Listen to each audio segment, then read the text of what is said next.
The South Georgia Peanuts coaching staff had just pulled the team off the field during the 7th inning of a game against the Macon Music. In a game marked by multiple ejections and a bench-clearing fight, the forfeit would become the biggest story of the game.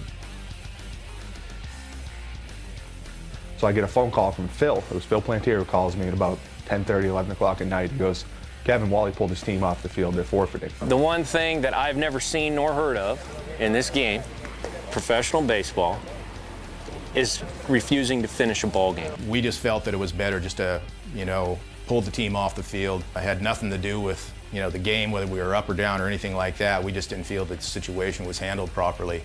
And, we just felt that we just weren't going to be able to field a team. If we did, it was going to be pitchers out there that were going to be throwing the next day. We just couldn't take the chance of risking injuries there. There was some miscommunication with regard to the number of players that were ejected and whether they were going to be able to continue to play with the number they had. None of the players on Macon got thrown out of the game. The hitter went after the guy with the bat. He doesn't get thrown out of the game. We didn't even hit the guy. There was 2 pitches that were close. One pitch was almost a strike. One pitch went to the backstop, but we never really actually did hit him. And then Arroyo, charges the mound with the bat, and originally he wasn't thrown out of the game.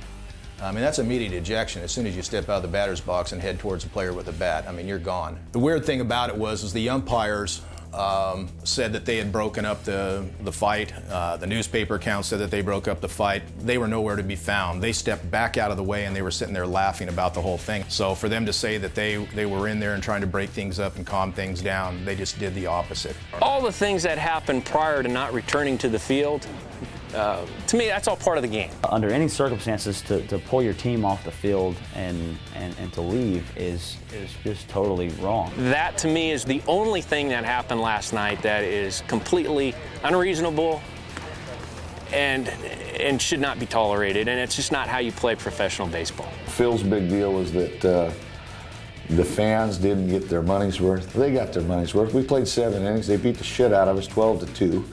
They seen a fight. They seen ejections. They seen exactly what they wanted to see, me getting thrown out of the game. They got their money's worth. As reports of the forfeit reached the national media and wire services, the South Coast League tried to determine how to react.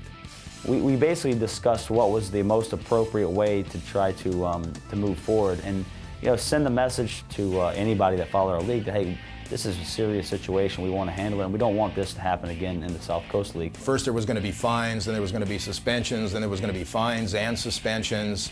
It was like a ping pong match. It was going back and forth, a couple of different times. They ended up throwing out suspensions. They were going to suspend all my coaches for like 5 days. And unless I wanted to take an 8-game suspension. And I says, the whole argument was, why do I have to be suspended? He was willing to take that 8-game or a 9-game suspension, whatever it was, to keep our coaches on the field and keep our players on the field. And that's kind of the guy he is, What Wally did, just goes to show that he not only stands up for his players, but he stands up for his coaches, too. Backman went home to Oregon to serve his suspension while Ohlenberger took over as manager. So it was, I don't know if it was publicity, what it might have been, but it ended up being a big deal, and that's why I came home, to serve an 8-game suspension for my coaches. Wally wasn't even in the game. He was in the clubhouse. The newspaper reports, all the articles that come out, about 90 and 95% of that stuff is false. They got about 5% of it right. Yes, he did go out and argue a call. He did get thrown out of the game. And that's about the whole truth. Anything that's after that, they don't know the underlying facts of exactly what went on or how it went down. Most of the ejections, I'm not just saying us on our team, but probably throughout the league, has been based on the poor umpiring situation. The quality of umpiring had been a source of concern for each of the league's managers, but signs of other, more serious problems were beginning to surface. The most glaring problem was that attendance was down across the league. The only team that draws any fans is Macon. We get a fair share of fans. We have good fans that come out and support us. But Bradenton, it's a first-year league, and they already had to make a travel team. The Bradenton Juice had lost their home field just weeks into the season. In retrospect, this event foreshadowed major problems for the league. We were bleeding red there. Just any day we would try to open up and play, it was killing us. And for a startup business, we knew we were going to take a hit this first year, but the hit we were taking there, and the fan base didn't really seem to respond, but at the same time, I don't think we did a good job there. The amount of time they had to set this league up, they had months and months and months of planning. They first of all, they set it up in 2 places where we don't even have locker rooms. In Anderson and Aiken, we don't even have locker rooms. We have to sit outside in the 100-degree heat, no locker room. We have to change basically in the bullpens out in front of sight of everybody. Back home in Albany, most of the Peanuts' day-to-day staff had been laid off, leaving players and coaches as the primary groundskeepers. The league itself had fueled speculation about its own financial problems when it canceled the year-end All-Star game. When we came to the realization that, hey, maybe an All-Star game at the end of the year isn't the greatest idea, we're going to have all of this money that physically isn't out there. Basically, we're just going to take $25,000 out of the South Coast League's pocket and say, hey, enjoy your All-Star game, which just didn't really make much sense for us. There came up the thing of, well, let's cancel the All-Star game. And it's like, cancel the All-Star game. That's going to put up red flags for everybody, and that's going to say, hey, these guys are, really in trouble here financially. But the biggest red flag was raised by local businesses who claimed that they had not been paid for services provided to the league. Well, I'm a Casey Udan, the manager of a sleeping hotel in Aiken, South Carolina. They owe quite a bit of money, and the thing is, they are behind on it. They are having I heard about some financial troubles that they are having in it. They cancel All-Star games. And the money is owed about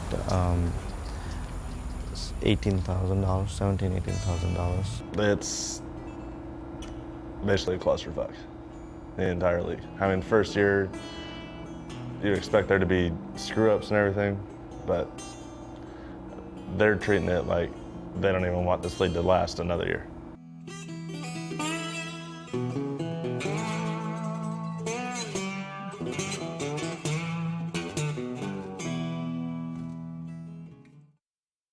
Safe. I went to him, I says, I know. You went safe. Yes, I did. I don't know if I got a tag when because he hit him, but I don't know if he had the ball in his hand. Well, his foot's on the bag. Who?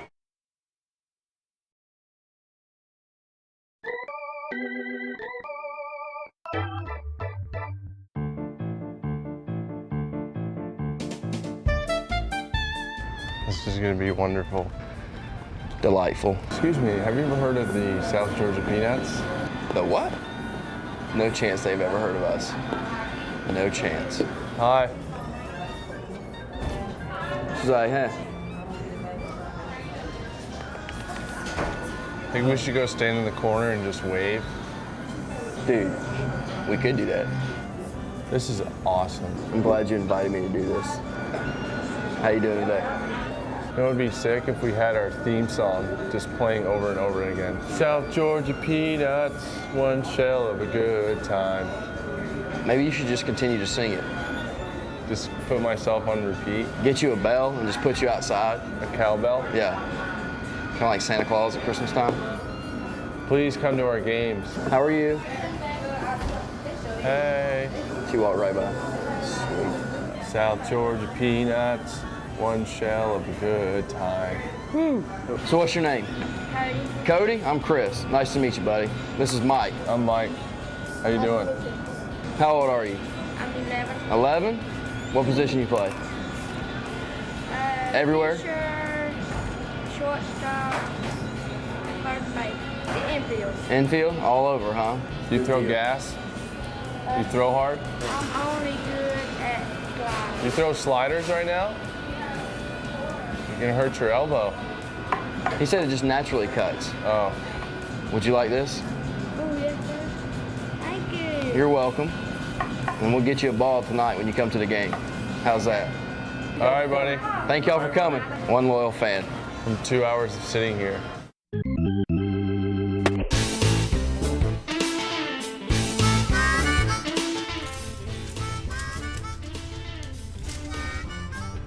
Hey, is that PA on?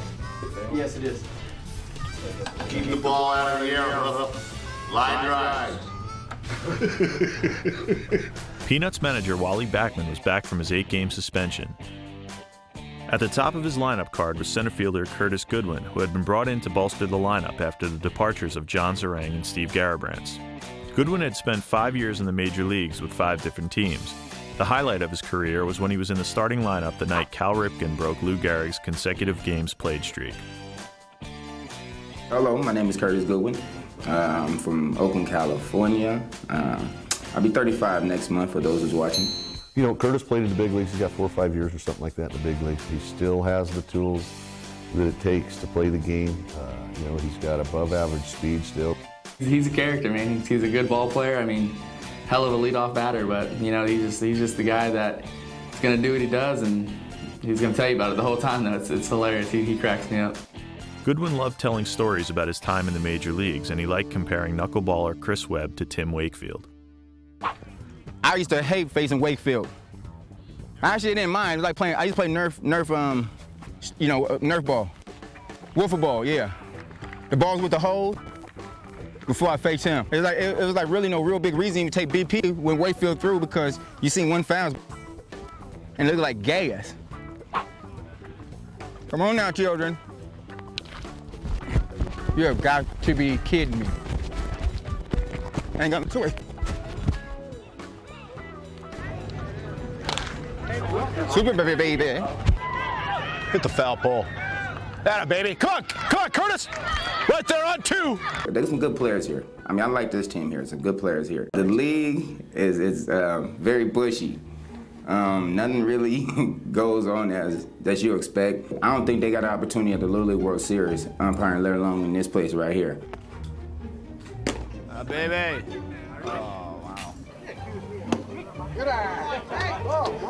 They're not the best of umpires I've had before.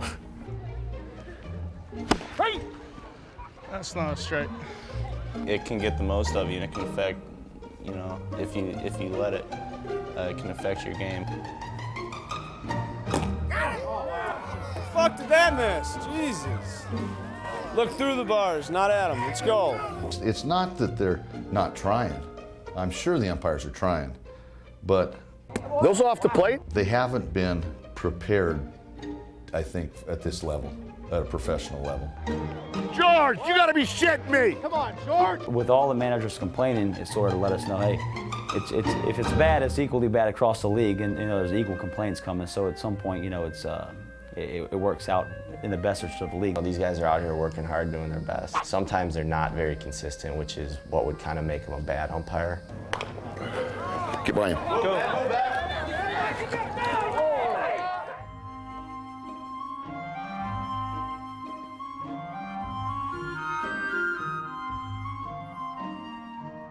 What the fuck is going on? How can you call him out after that? I didn't call him out. He called him out. George called him out. He called him safe.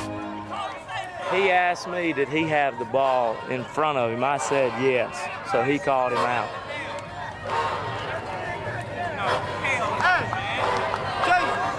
He didn't call it. Jason didn't call it. George did.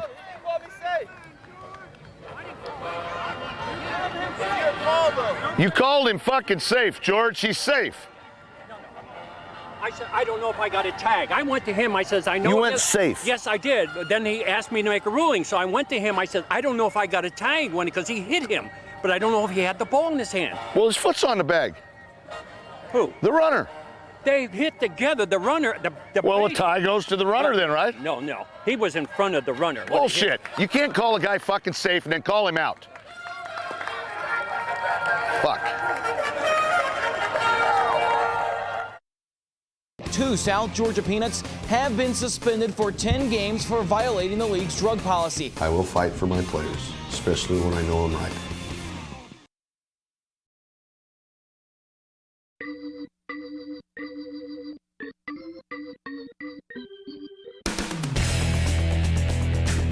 Breaking news out of the South Coast League tonight. The league announced today that 2 South Georgia Peanuts have been suspended for 10 games for violating the league's drug policy. Right fielder Doc Brooks and second baseman Joey Hooft will be out of the lineup until August 16th after random test samples came up positive for a masking agent. Both Brooks and Hooft tested negative for steroids, but their tests revealed diluted samples. However, manager Wally Backman says that's because both Brooks and Hooft were taking niacin, an over-the-counter B vitamin, which is approved by Major League and Minor League Baseball. And Backman says this seems just like another example of the league targeting his club. I don't know if a witch hunt is the right word, but we've had some problems here, and we always seem to be the ones that have the biggest things come about. Our goal is to be the premier independent professional league in the country, so how do we get there? Being a first-year league, we knew that we'd have to do some things that would differentiate what we're trying to accomplish and set us apart. You don't throw my players under a bus or out in front of a bus. I don't care who you are, where you are, I will fight for my players, especially when I know I'm right. The drug issue is important to us. That's one that, like I said, it's a hot button in our industry to date. No other independent league that I know of chooses to have a policy. It's weird because, they're promoting that they busted somebody. They have this, they're kind of glorifying it with the graphics on the internet. I just kind of thought that was, a little, maybe some hilarity added to it. I don't know. Backman's first contention was that the test revealed the presence of niacin, which was not a banned substance. There was some talk of, I forget the name of the drug, but some sort of medical prescription drug that they had been taking or some issue like that. And I forget the name of this drug. Niacin. It was niacin. Niacin's in everything you take, like multivitamins or anything. Niacin's in there. I was taking over-the-counter, one of those body cleansing things that you get at GNC, and when I was told the thing that showed up as a masking agent was the niacin, which, was in that. They had a legitimate beef about the way the league conducted its drug testing policy. When professional baseball players in the major and minor leagues are tested, that they are given a form to what kind of medications or any kind of, and that way the screener knows what he's looking for. This did not happen. Backman also accused League Medical Director Rob DeSantis of having a conflict of interest because DeSantis was also employed as the head trainer of the Bradenton Juice. The guy doing the drug test, who was the trainer for the Bradenton team, gave some slack to other teams, his team in particular. I heard that Bradenton's team, which Rob DeSantis is the trainer, got a piece of paper out, put it out there, and asked the players to sign their name to the list if they would not test positive to the drug test. And in following up on that, found out that it was exactly true. Backman and his players also insisted that the drug tests were not given in accordance with league policies. The tests weren't done the right way. Somebody's supposed to be watching you at every single moment that you have that container and that you are filling the container, not like staring at you like that, because not many people will be able to go, right? But we were left by ourselves with the vial for, it could have been like 15 minutes. She was outside smoking a cigarette and just left all the other drug tests just sitting in there. So, for one, that's not a legal drug test. It was done incorrectly from my standpoint. Identification, I think, is big.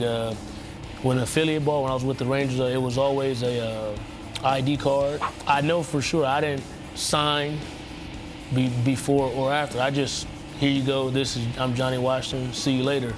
And if that's what Brooks and Hoof did, I know it wasn't correct, because mine wasn't correct. Backman also accused the league of violating its own written procedures on how to handle players who had tested positive for banned substances. They're not supposed to be suspended the first time offense. It was supposed to be a counseling program that they were supposed to go to. Second offense was a suspension, and then the third offense, I think, was either ejection from the league or even a stiffer suspension, after that. It was a very, very complicated situation, one that I felt like we didn't do a very good job of after the announcement, following through and explaining to people what had happened. None of the players nor myself have ever seen the drug test. Never. The player has to see the drug test, the results of the drug test. Nobody's seen it. The way I look at it, I don't think the league had its ducks in a row as far as the testing. I mean, I know that their heart was in the right place, but you got to make sure you're doing it, and I guess you could talk it up to a rookie league making a mistake. Manager Wally Backman has agreed to step down as the manager of the South Georgia Peanuts. There's only so far you can go with consistent negative or adverse things happening with one particular club before you just say, hey, enough is enough.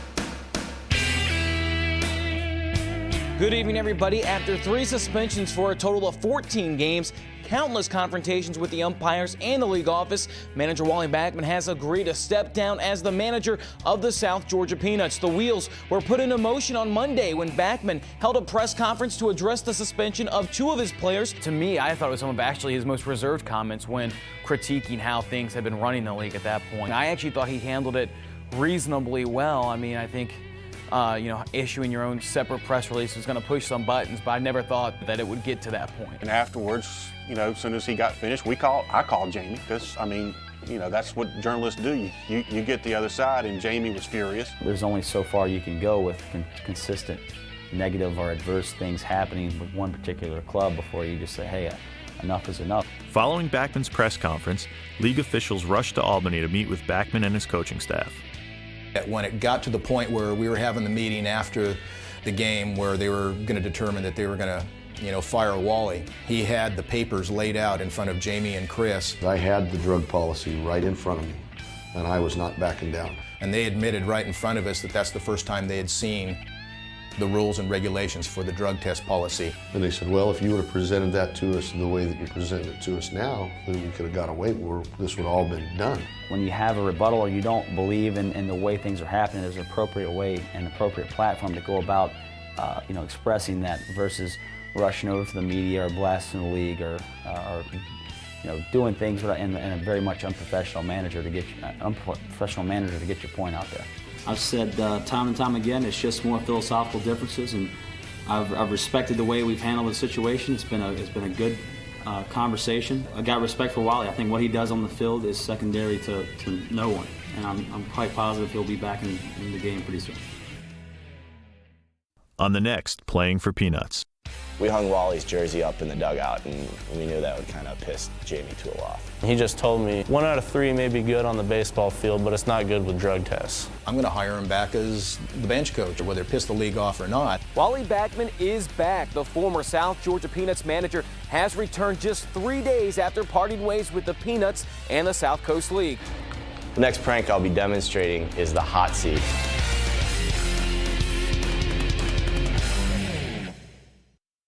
Visit playingforpeanuts.com to watch deleted scenes and to order the DVD of this show.